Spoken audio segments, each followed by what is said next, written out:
शिव महापुराण जब विराम होती है तब भगवान शंकर पार्वती जी तुम रुका जी से कहते हैं कि तुम्हें दक्षिणा में क्या दूं? शिव महापुराण के विराम की दक्षिणा में तुमको क्या? मैं तुम्हें दक्षिणा क्या प्रदान?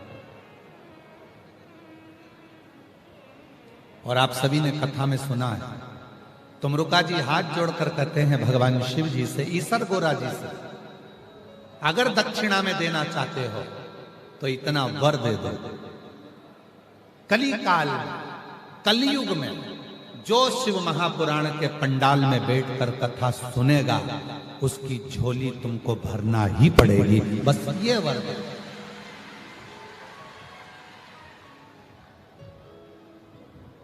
क्यों आते हैं इतने लाखों की संख्या में भक्त?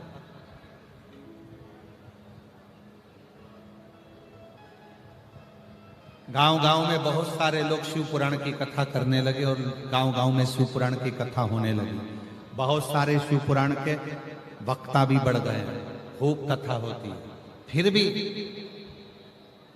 कुबरेश्वर धाम से जब ये पोथी आती है तुम्हारे गांव में, कुबरेश्वर धाम से ये सीहोर वाला बाबा पोथी के रूप में जब आता है तो दुनिया के लोग दौड़ दौड़ कर इस कथा में पहुंचते हैं। क्यों पहुंचते हैं? क्योंकि उनको मालूम है दुनिया में केवल एक ही शिव पुराण ऐसी है जिसमें बैठकर श्री शिवाय नमस्तुभ्यम का अखंड जाप कर कर शिव से अपने मन की बात बोली जाती है और बाबा 3 महीने में झोली भर देता है।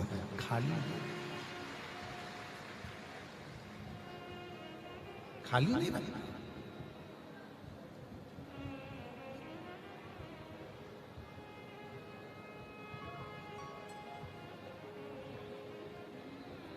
शिव जी पे जल चढ़ाओगे लोग विरोध करेंगे, श्री शिवाय नमस्तुभ्यम का जाप करोगे लोग विरोध करेंगे। रोज कहीं ना कहीं का एक आध सामने आकर खड़ा हो जाएगा, कोई ना कोई तुम्हारे इंस्टाग्राम पर कोई तुम्हारे वीडियो मिल जाएगा कि श्री शिवाय नमस्तुभ्यम मत बोला कर।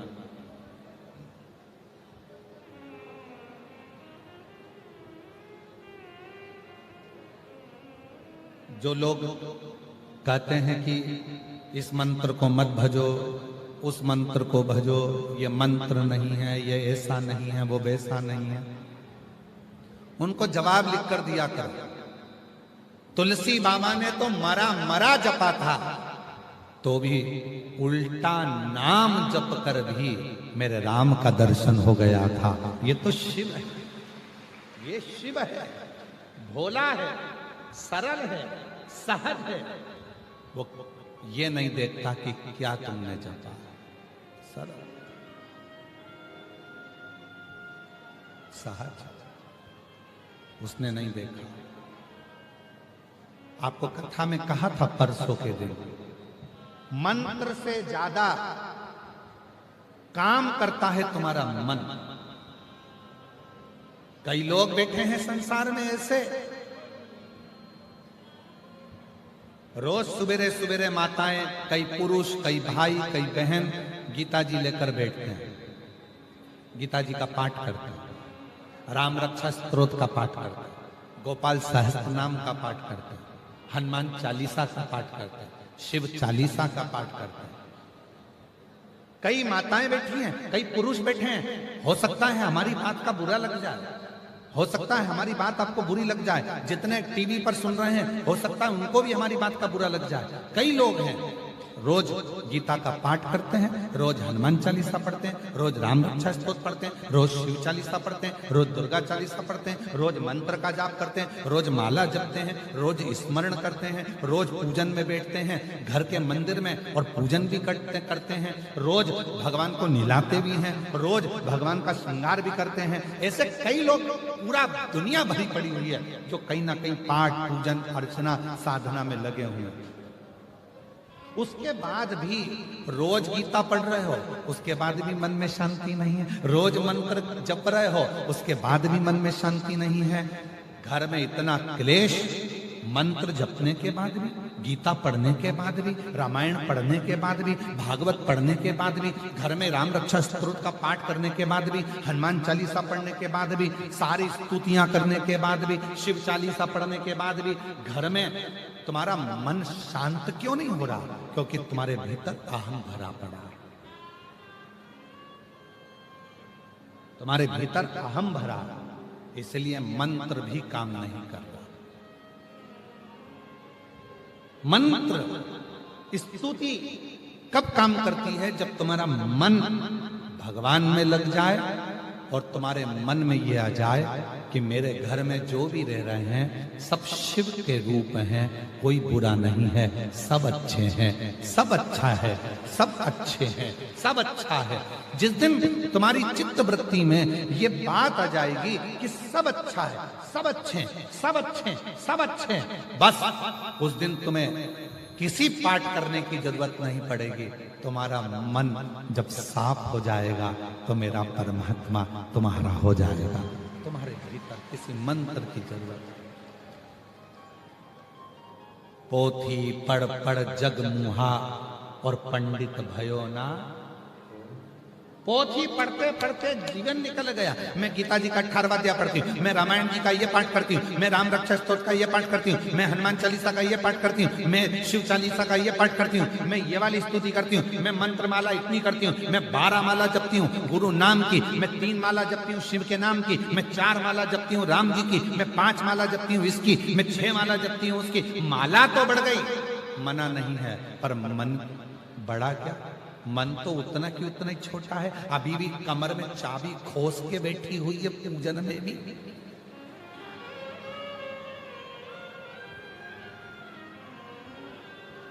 मन लगा क्या?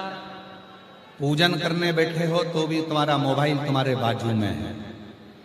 पूजन करने बैठे हो तो भी तुम्हारा ध्यान रसोई घर में, बहू ने चाय बनाई कि नहीं बनाई, छोरे को उठाया कि नहीं उठाया, खाना बनाया कि नहीं बनाया, टिफिन बनाया कि नहीं बनाया, काम वाली आई कि नहीं आई। पूजन में मन है, बैठी पूजन में और मन लगा कर रखा है दरवाजे पर। बेल जैसे ही बजी, घर में बहू है ना, उठाएगी। बेल बजी है ना, बहू है, पोता है, पोती है, सब हैं, उठाएंगे, जाएंगे, दरवाजा खोलेंगे, दरवाजे पर जाकर देखेंगे कौन आया। तुझे क्या करना? तू पूजन कर रही है ना, तेरा दिल मन में लगा, पर भगवान में मन लगा ही नहीं है। कौन आया, क्या बोल रहा है, क्या बोल रहा है, क्या बोल रहा है, मन लगता ही, चित्त लगता ही। इस मन को कैसे लगे? मंत्र से, पाठ से, पूजन से भी बड़ा है इस मन को परमात्मा तक ले जाए। मन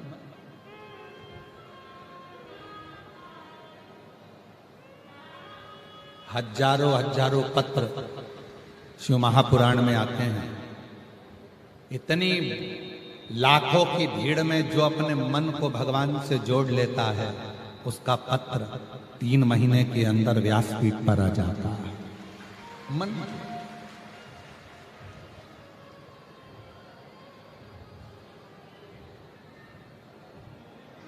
इतना कीचड़, इतना कीचड़, पानी गिर रहा है, कीचड़ हो रहा है, उस कीचड़ में भी अगर आप बैठे हो, शिव की साधना कर रहे हो, बैठकर उससे अपने मन की बात कर रहे हो, आपका मन शिव में लगा है।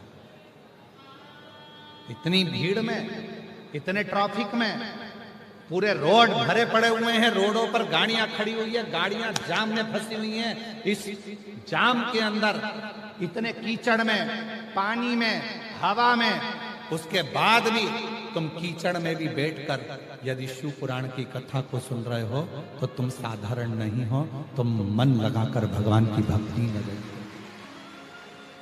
तुम साधारण नहीं हो।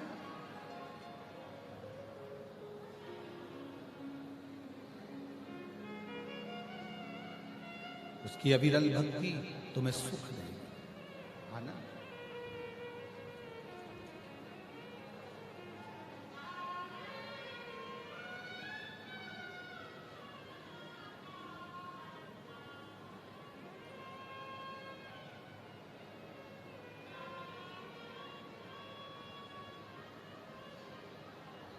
ये जीवन का एक सुख है। शिव का नाम, शिव का धाम, शंकर का मंदिर, शिवालय। एक लोटा जल लेकर जिस दिन तुम शिव के मंदिर में जाना प्रारंभ कर दोगे, तुम्हें किसी के आगे हाथ जोड़ने की जरूरत नहीं पड़ेगी। शिव तुमको संभाल, शिव संभाल। और उसका प्रसंग शिव महापुराण में है। स्कंद पुराण की एक सुंदर प्रसंग आता है। स्कंद पुराण का,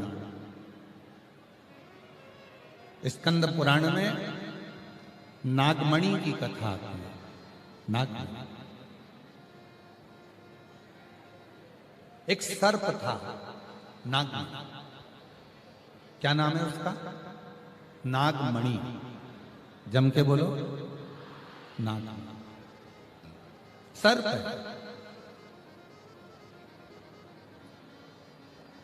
विषैला है।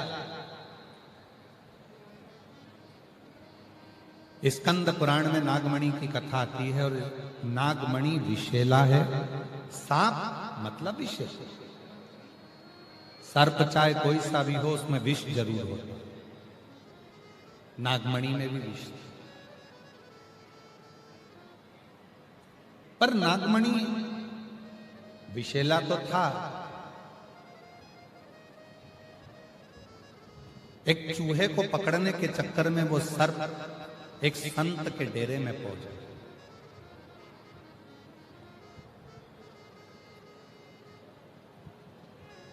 संत पार्थिव का पूजन करते थे, पार्थिव शिवलिंग का निर्माण करते, उसका पूजन करते संत। और नागमणि संत को देखता कि ये रोज पार्थिव का पूजन कर रहे हैं, पार्थिव बना रहे हैं, पार्थिव का पूजन करते हैं। नागमणि उस पार्थिव शिवलिंग को देख गया।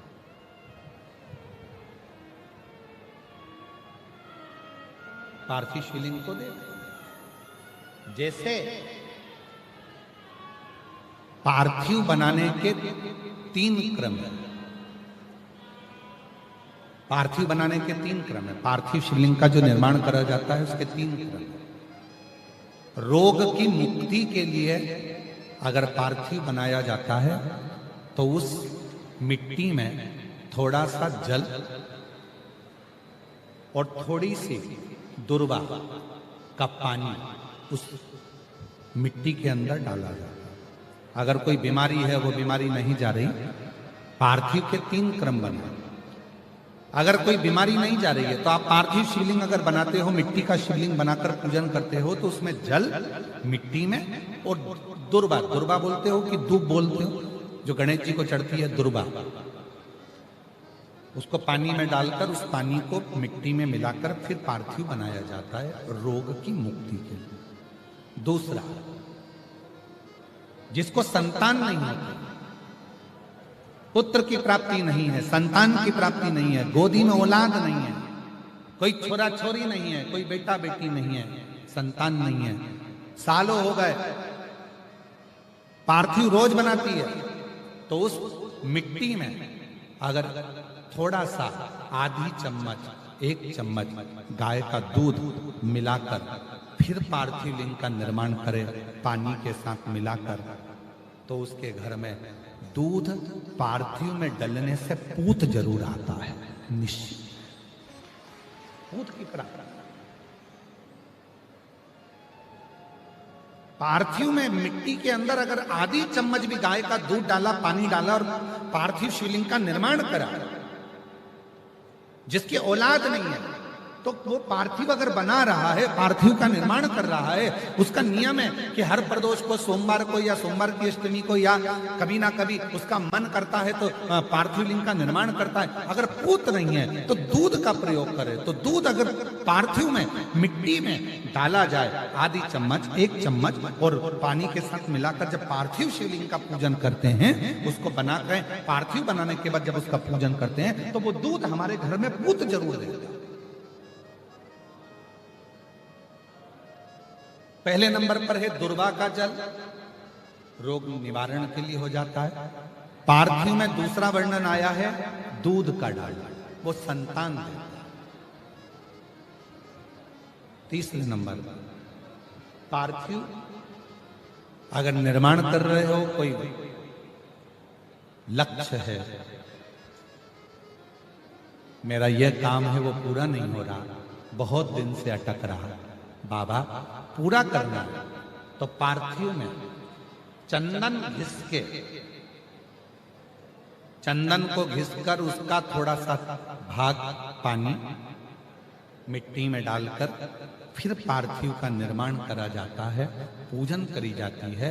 तो जो तुम्हारा लक्ष्य है उस लक्ष्य तक बाबा तुम्हें पहुंचा कर ही रहेगा। पार्थिव निर्माण के कुछ क्रम है।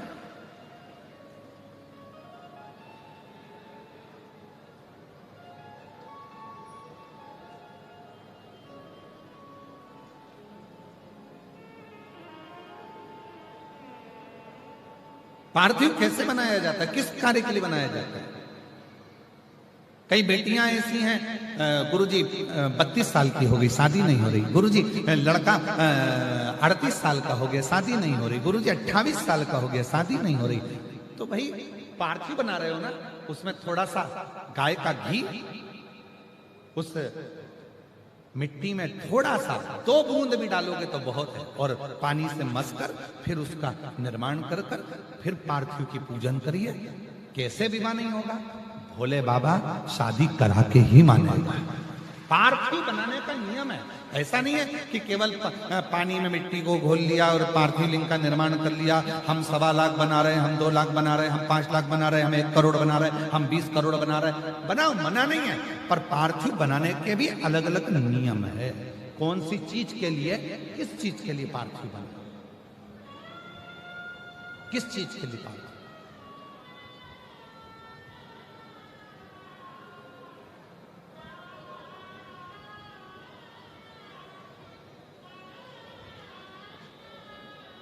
और मैंने तेरे ही भरोसे बाबा, तेरे ही भरोसे हवा बिच उड़ती जावांगी बाबा, डोर हतो छड़ी नाय कटी जावांगी। भोले